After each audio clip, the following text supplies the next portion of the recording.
Good afternoon, class 9. So today we are doing the fifth part of laws of motion, and in today's video we will see how the Newton's laws of motion were verified.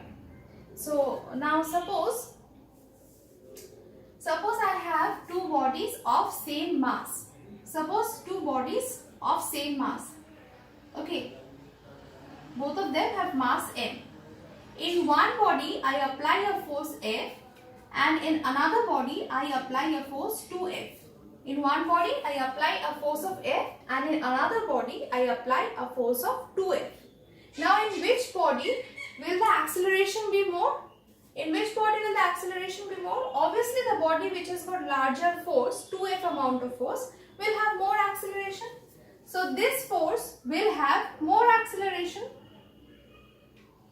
and this body will have less acceleration. This is easy to understand. This will have an acceleration. If this has an acceleration of a, this will have an acceleration of 2a. So this is easily understandable that the body, if two bodies have same mass, the body which is subjected to the higher force will have a higher acceleration. So from this we can say that the force is directly proportional. The force is directly proportional to the acceleration. More the force, more will be the acceleration. Force is directly proportional to acceleration. And for this we can draw a graph. For this we can draw a graph with force and acceleration, which will look like this, which is a straight line. Which says us that if we increase the force, the acceleration will also increase, given the mass is constant. Given the mass is constant. So for force and acceleration, we can draw a graph like this. Similarly, suppose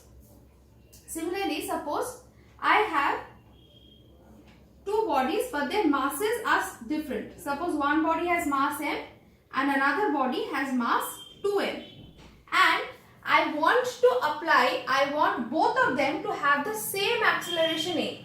I want to have an acceleration a in this one. I want to have the same acceleration a in this one. So if I apply the same force, will it be possible? Obviously not. To create an acceleration a on this body, if I have to apply a force F, to create the same acceleration a on the body, I have to apply a force 2F. When I apply a force F on the body m, if the acceleration produced is a, to create the same acceleration on this body, the force applied has to be 2F. So this will have an acceleration a again, but the force applied is 2F. So from this we can get another conclusion, that the force applied is also directly proportional to mass. The force applied is also directly proportional to mass. That is, more the mass of the body, more will be the force applied on the body to create the same acceleration. So for force and mass also we can draw a graph like this, which will look like a straight line, which is a straight line given acceleration is constant. Given acceleration is constant. So these are the two relations we have. Force with acceleration is directly proportional. Force with mass is directly proportional. Now if I join these two together, what do I get? So I have F is directly proportional to A. I have F is directly proportional to M. For this, the mass is constant, and for this, the acceleration is constant. So joining these two, we can write force is directly proportional to mass into acceleration. And if I just substitute this proportional sign with an equal to sign, we write F is equal to K into M into A. Now this K, as I said before, has been found to be 1. So again we have F is equal to M into A. So F is equal to M into A. This is the expression that we got in the previous video also. And this is the same expression that we get now. Now, so this is about force. So what will be the SI unit of force? The SI unit of force will be the SI unit of mass.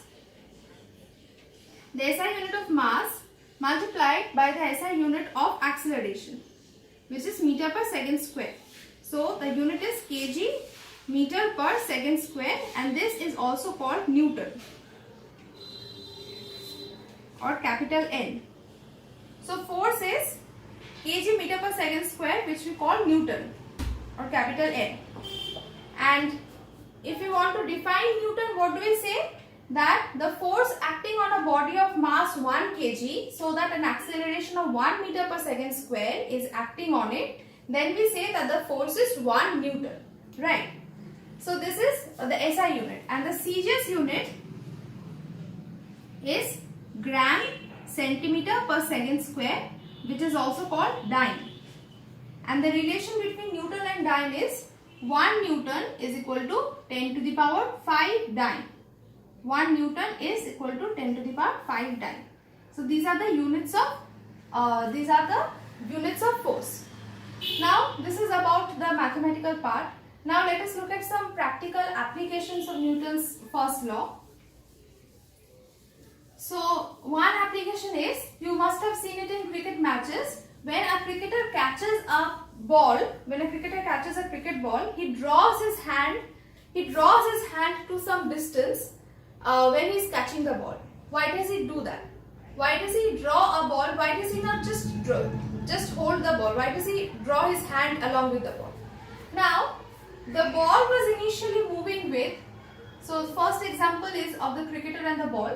So the ball is initially moving with a velocity u, and when the cricketer catches the ball, its velocity becomes 0 because it comes to rest. Now, what is its initial momentum? Pi. What is its initial momentum? Initial momentum is m into u. Suppose the mass of the ball is m. So initial momentum is m into u, and the final momentum of the body is 0 because m into 0 will give you 0. The change in momentum or delta p is final minus initial. So 0 minus mu, which is minus mu. Right. So if we take only the magnitude part of it, only the numerical part of it, we can say that the change in momentum is mu. Only the magnitude part we are taking. The minus sign only indicates the direction. But we are only concerned with the magnitude part. So we are taking it as mu. Now force according to Newton's law is what? Change in momentum by time. So force will be delta P divided by T. So mu divided by T. So T is the amount of time required to stop the ball. Now if the cricketer just holds the ball and does not move it, the time taken for the ball to come at rest is very small, because it's just suddenly coming to rest. The cricketer is just holding it and it's coming to rest. If the time taken is small, if the denominator is small, then the force will be larger. If the denominator is small, the fraction itself becomes large, so the force will be larger. On the other hand, if the cricketer draws the ball along with his hand, what he is doing is, he is actually increasing this time. He is increasing this time in which the ball comes to rest.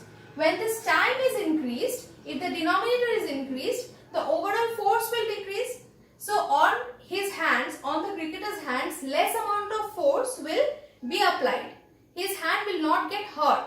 So in order to increase the time in which the ball comes to rest, he just drags the ball so that the time becomes more. So that the force applied on it is less. So in a similar way, this is one example. This is one way of understanding. Another example is, when we are jumping and we land on sand, we do not hurt our legs. But when we land on cement, we hurt our legs. Why? Because when we are landing on sand, our feet gets suppressed in the sand. Our feet presses into the sand. So what happens? The time in which our feet comes to rest becomes more. This time becomes more. So the force on our feet is less. But when it lands on cement, obviously our feet is not going down inside the cement. So it comes directly to rest. So this time becomes very less. This time is very less. If this time is very less, this force is large. If this force is large, the force applied on our feet will be large and our feet will get hurt. So these are two examples which helps us to understand the concept of momentum and how force depends on it. And another example which you can think by yourself is when a glass substance, a glass object falls on the ground, it hits the ground, it breaks down, but when it hits something, suppose a blanket or a mattress, it does not break. Why does that happen? It is very easy to understand. It is the same thing, and you can take this down as your homework. So with this we complete the second law of motion. In the next video we will do the third law of motion.